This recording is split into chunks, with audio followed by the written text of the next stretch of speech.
había una captura indiscriminada de ejemplares para la caza. Vamos a registros de fines de los 70, principios de los 80, se cazaban decenas de miles de yacaré en la Argentina.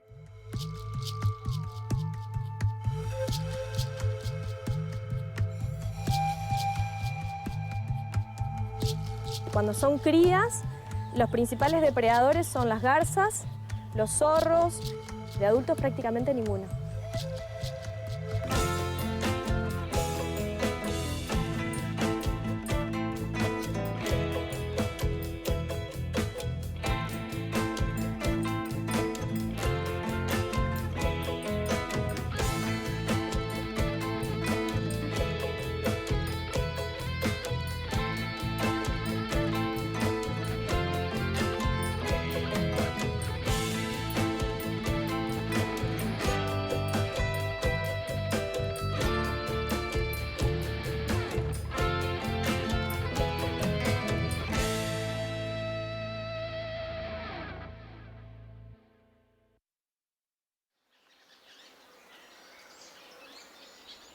Cuando uno dice yacaré, está diciendo cocodrilo, caimán, en lengua guaraní. Siempre me pregunto, ¿qué pensarían los pueblos primitivos cuando se vinculaban con estos animales? Prehistóricos, casi dinosaurios, aunque creo que son anteriores a los dinosaurios. Para saberlo, le quiero preguntar a los que saben. Y Alejandro sabe de esto. Tanta mística que hay alrededor de los dinosaurios, y cuando llegaron los dinosaurios había cocodrilos hacía más de 100 millones de años, y se fueron los dinosaurios y los cocodrilos 40, 45 millones de años después siguen estando por acá. Así encontramos desde especies que pueden tolerar sequías impresionantes hasta otras que pueden nadar en el mar. Especies que son absolutamente particulares en el sentido de que, a pesar de ser reptiles y a pesar del tamaño que tienen y a pesar de esa estrategia reproductiva que produce tantos huevos por camada, tiene también cuidado maternal, lo cual es inusual. O sea, el cuidado maternal nosotros lo vemos en especies uníparas en general, o que tienen pocos individuos.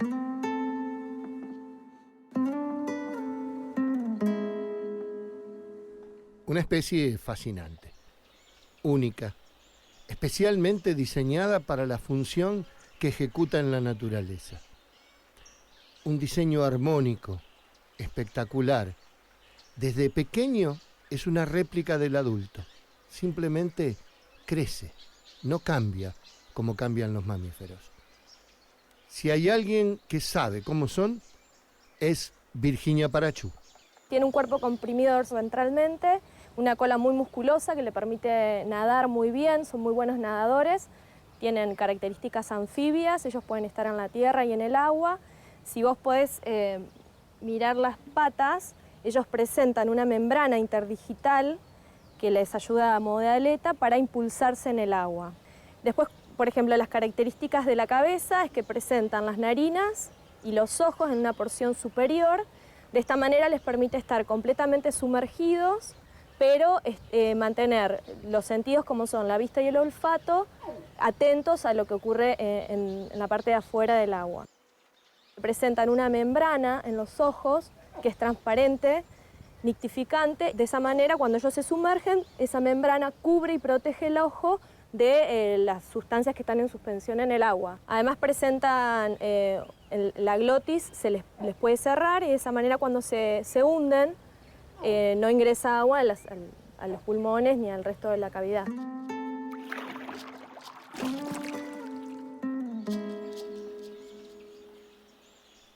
Pero como suele pasar, no todos son rosas en el cielo de los yacarés. También hay serias amenazas ambientales. En este momento existe una línea de investigación que está conformada por diferentes investigadores y becarios doctorales de CONICET, que estamos trabajando en Caimán latirostris, en Tupinamis merianae, que es de iguana overa, y en diferentes especies de tortugas, para determinarlas como indicadores para el estudio del impacto de las poblaciones naturales que están expuestas ambientalmente a diferentes plaguicidas. En el año 1971 se constituye el grupo especialista en cocodrilo, preocupado porque se consideraba que las 23 especies de cocodrilo estaban en serio riesgo de desaparecer. En el año 73 empieza CITES, que es la Convención Internacional para regular el comercio de especies, y el grupo de especialistas empieza a aportar estrategias de aprovechamiento sustentable de las especies para generar valor económico en estas especies en los ecosistemas, que es lo que termina, digamos, favoreciendo su conservación. Este tipo de estrategias a nivel mundial, basados en caza controlada y programas regulados, algo en criaderos y fundamentalmente en el ranching, o sea, en la cosecha de huevos silvestres para cría en granja, han permitido que los pobladores locales dejen de cazar a los animales porque encontraron que era mucho mejor negocio, por ejemplo, juntar los huevos, ¿no? Hablaste de cría en cautiverio, a eso se lo llama farming. ¿En qué consiste? Es la estrategia más desalentada por los organismos internacionales porque eso consiste en capturar animales en la naturaleza, encerrarlos, tenerlos como reproductores en un criadero, de alguna manera convencerlos de que se encuentran en una situación natural para que reproduzcan, lo cual es muy costoso, tanto en tiempo como en dinero, y después lo que se obtiene de ese criadero es lo que se lleva al proceso comercial. Pero tiene no solo la desventaja del costo, sino la desventaja de que no aporta casi ningún beneficio conservacionista, porque no está linkeado, no hay una relación entre el funcionamiento de ese criadero y la naturaleza. Si vos retiraste los animales de la naturaleza y los tenés en el criadero funciona bien o mal, a la naturaleza no le importa y vos no le aportás nada a la naturaleza. En cambio, en los programas de ranching, vos necesitas que la población silvestre esté sana, porque vos necesitas que haya reproductores en la naturaleza para extraer los huevos. No solo es más barato, porque es más barato obtener los huevos que tener un criadero cerrado con todos los reproductores que hay que alimentar, que hay que cuidar, sino que el programa funciona y los usuarios de ese recurso están interesados en que siga funcionando en la medida que haya una población silvestre saludable que aporte una buena cantidad de huevos. ¿Y el proceso de rancheo o ranching, exactamente en qué consiste, en etapa por etapa? Es un criadero donde los reproductores están en el campo. El plantel de reproductores está en la naturaleza, se inicia con la cosecha de los huevos en el campo. Esto ocurre para nuestra zona en el mes de diciembre y enero fundamentalmente. Los huevos se sacan de los nidos con una técnica especial, marcando la posición para no afectar las condiciones de la incubación luego. Se hace la incubación artificial de esos huevos, después que nacen los animales se los marca, se los cría en piletones, en un ambiente artificial, con una alimentación balanceada, y cuando los animales tienen 9 o 10 meses de edad, esto es octubre, noviembre o diciembre del mismo año en el que nacieron, el 10% de lo que nació se devuelve a la naturaleza, con lo cual nosotros tenemos que se están devolviendo alrededor de 9 individuos por cada 100 huevos cosechados, que es un poco más del doble de lo que hubiese sobrevivido en condiciones naturales. Se los devuelve con un peso mucho mayor que el que tendrían en la naturaleza, y el resto de los animales que quedan en el criadero se derivan al circuito comercial, generando los beneficios económicos que permiten que el sistema siga funcionando. ¿Y qué es el CITES? Bueno, el CITES es una sigla bien larga que es la Convención Internacional sobre el Tráfico de Especies Amenazadas de Fauna y Flora Silvestres. Este es un organismo internacional que regula todos estos intercambios de especies que son o podrían ser de interés comercial. Dentro del CITES se las divide en 3 apéndices.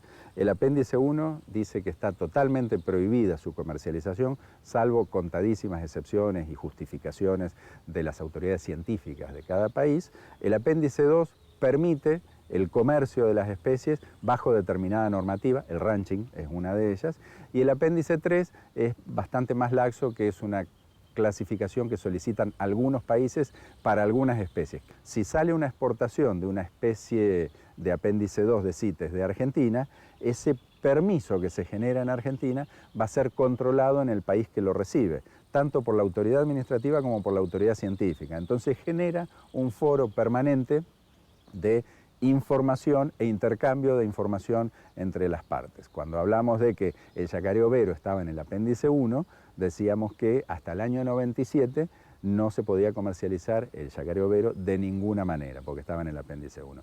Con la transferencia al apéndice 2 que se produjo en ese año, basado en la resolución de ranching, quiere decir que la población argentina de yacaré overo se puede comercializar únicamente si está producida con el sistema de ranching.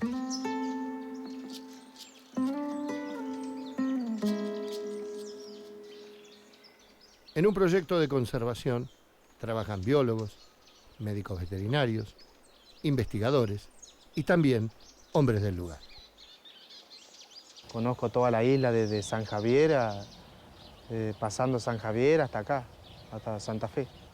Antes que yo empiece a trabajar ya los chicos del proyecto los enseñaron cómo es todo el proceso, que tenemos que sacarlo con cuidado, pintarlo a los huevos, como lo pone la yacareza, ¿no? Sacar el mismo material del nido adentro de un tacho, le hacemos una camada así de buen pasto, los sacamos así como están puestos y los pintamos, cada nido con distinto color, y ese es el proceso que le vamos haciendo. ¿Y en cuánto tiempo los entregás? ¿Todos los días venís a entregar? Claro, sí, salimos, digamos, vamos y volvemos. ¿Volvés y entregás? Ajá. ¿Te cambió la vida con el tema del yacaré? Y sí, la verdad que sí, porque yo me crié en eso, entre la pesca y la caza. Y antes los cazaba, al yacaré. Y ahora no, ahora, digamos, es un trabajo prácticamente para mí eso. Sobre esos 3 meses que justo me calzan que yo no puedo pescar por el tema de la veda. Vivo esos 3 meses, vivo de eso. Antes a los pescadores se lo explotaba. Era muy bajo el precio que se pagaba al sábado, el pescado que sacábamos, y no te alcanzaba. No te alcanzaba y tenía que vivir de la casa. Ahora no. Ahora hace 4 años que digamos que trabajo con los chicos acá del proyecto Yacaré y digamos los cuidamos ahora de esto.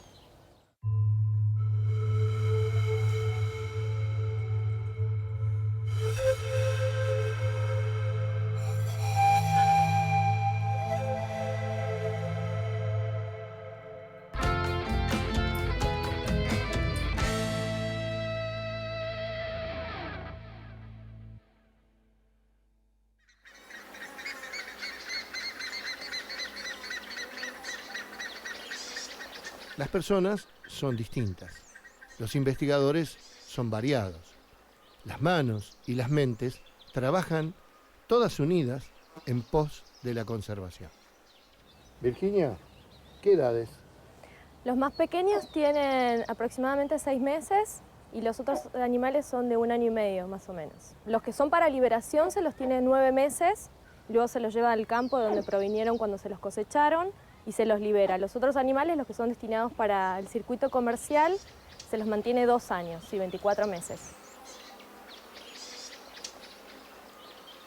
Cuando termina el invierno y empiezan a aparecer los primeros calores, para nuestra zona estamos hablando de septiembre, octubre, empiezan a alimentarse, aclaremos que durante todo el invierno prácticamente no ingieren alimentos, y una vez que empiezan con la alimentación, por el mes de octubre empiezan a aparecer los primeros cortejos, marcaciones territoriales, expulsiones de los machos que van perdiendo, digamos, esas batallas, algunas peleas que pueden llegar incluso a ser violentas, y en el mes de noviembre las cópulas. Las cópulas se producen siempre en el agua, donde el macho cubre a la hembra desde arriba abrazándola y el macho debe flexionar la zona lumbar para que su cloaca se oponga a la cloaca de la hembra. Y obviamente el macho tiene que ser de mayor tamaño que la hembra para que este proceso pueda, digamos, funcionar de manera exitosa.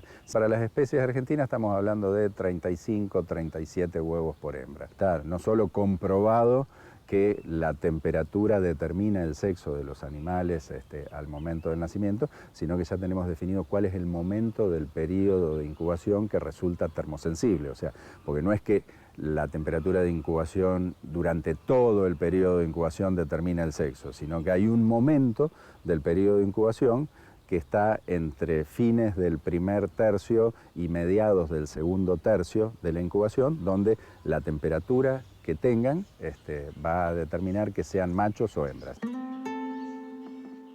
En el mes de diciembre comienzan las cópulas. Lo que hace normalmente el macho es, digamos, aislar un grupo de hembras, como una especie de harem, y él se reproduce con esas hembras que se encuentran en su territorio, echando al resto de los machos más juveniles, y luego lo que hace la hembra, una vez que ha copulado con el macho, se aleja de esa zona de reproducción y comienza a construir el nido en la época, fines de diciembre, principios de enero, que está compuesto, es un nido con forma de montículo, a diferencia de otras especies de cocodrilo que hacen nido de pozo, con material vegetal y tierra, y ella lo que hace es hacer un pozo central, como una cámara, donde va a colocar sus huevos y luego los tapa. Y por supuesto los cría, los cuida a lo largo de todo el periodo de incubación, que es aproximadamente entre los 60 y los 80 días.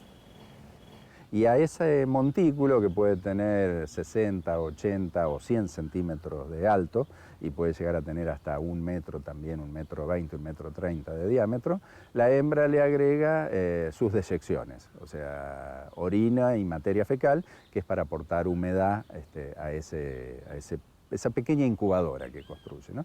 Que por fermentación de la vegetación y por los rayos solares hace que durante la noche la temperatura no disminuya y durante el día no se sobrecalienten, porque si llegasen a superar dentro de la cámara de huevos, o sea, donde están localizados los huevos, los 35 grados de temperatura, ya no nacería prácticamente ningún individuo de esa camada, ¿no? Cuando ellos están por nacer, desde adentro del huevo ya empiezan a hacer este sonido que ustedes escuchan. Esa es, digamos, la llamada de atención que hacen los pichones para avisarle a la hembra que están por nacer. Lo que hace la hembra es acercarse al nido, lo abre, y aquellos pichones que no pueden romper la cáscara del huevo por sí solos, la hembra con la boca los rompe, les permite, digamos, es como una asistencia al nacimiento.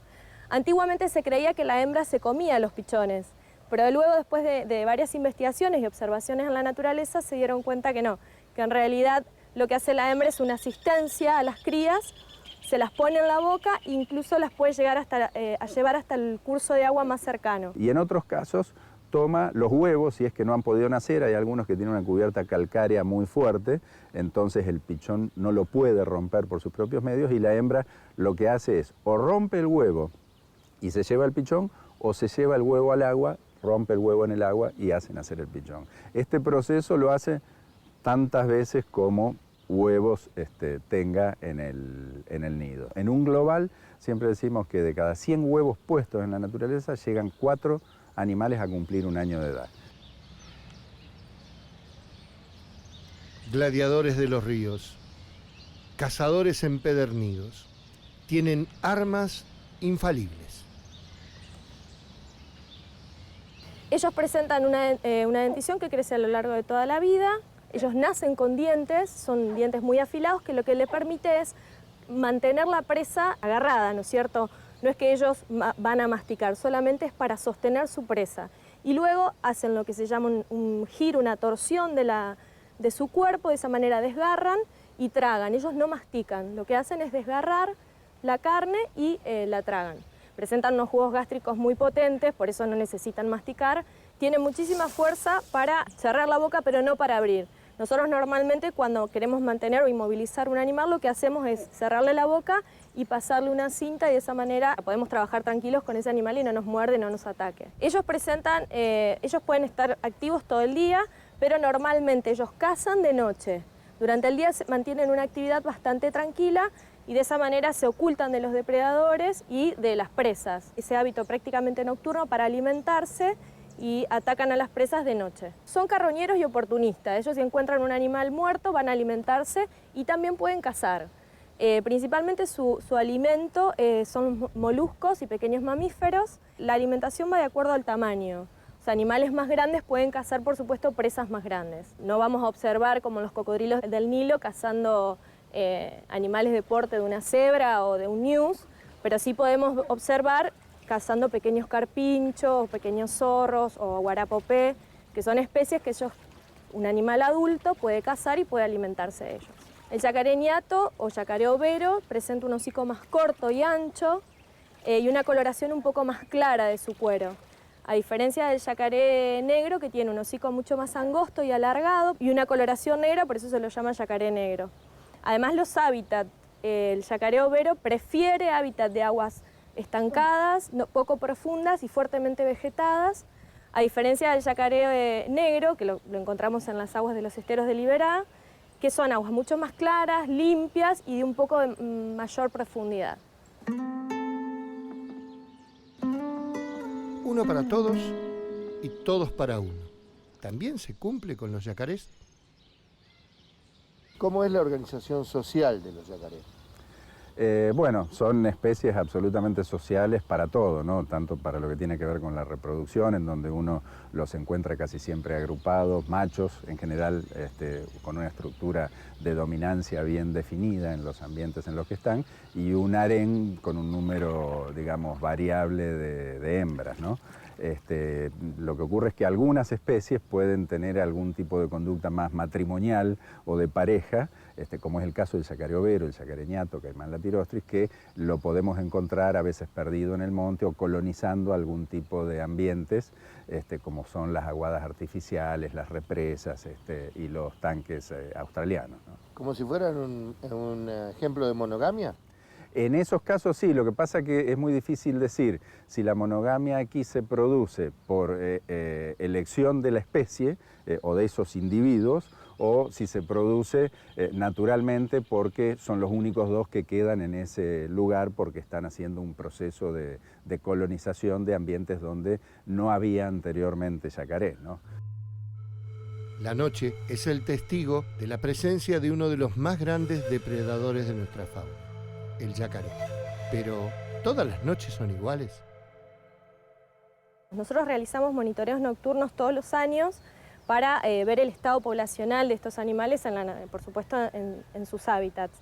Y nos damos cuenta que las noches de luna llena es mucho más difícil verlos, precisamente porque ellos, pensamos nosotros, una hipótesis, que ellos prefieren no cazar esas noches porque son mucho más vistos por las presas. Yacaré, especie amenazada, especie en peligro de extinción o la extinción del peligro. ¿Cuál es el balance hoy en día con respecto a la situación del yacaré? No podría ser mejor, salvo para aquellos que se empiezan a quejar porque tienen muchos yacarés en sus campos, ¿no?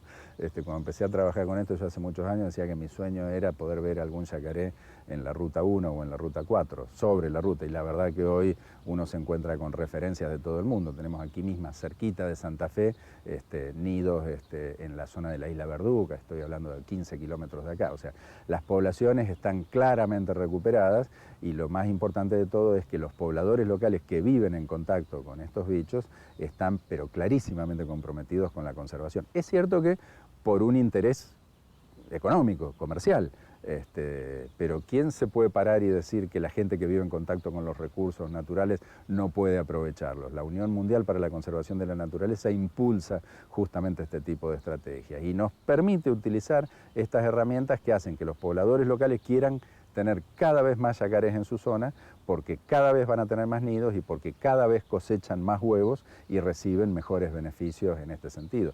No solo como era al principio del proyecto, donde nos llamaban a nosotros para que vayamos a cosechar los huevos, sino que ahora, a partir de un programa de capacitación que se hace con los gauchos y con los pescadores, para que ellos mismos hagan la cosecha, ellos los ponen en los bidones, en muchos casos hasta toman datos biológicos de diferentes programas en los que venimos trabajando. Eso desde el punto de vista de la población, que se encuentra claramente recuperada, los pobladores locales que están absolutamente comprometidos y la cantidad de estudiantes y profesionales que tenemos hoy desarrollando diferentes trabajos de investigación en el marco del CONICET y en el marco de universidades nacionales, la de aquí de Santa Fe, pero muchas otras también, que aportan cada vez más recursos humanos capacitados en el conocimiento de estos animales.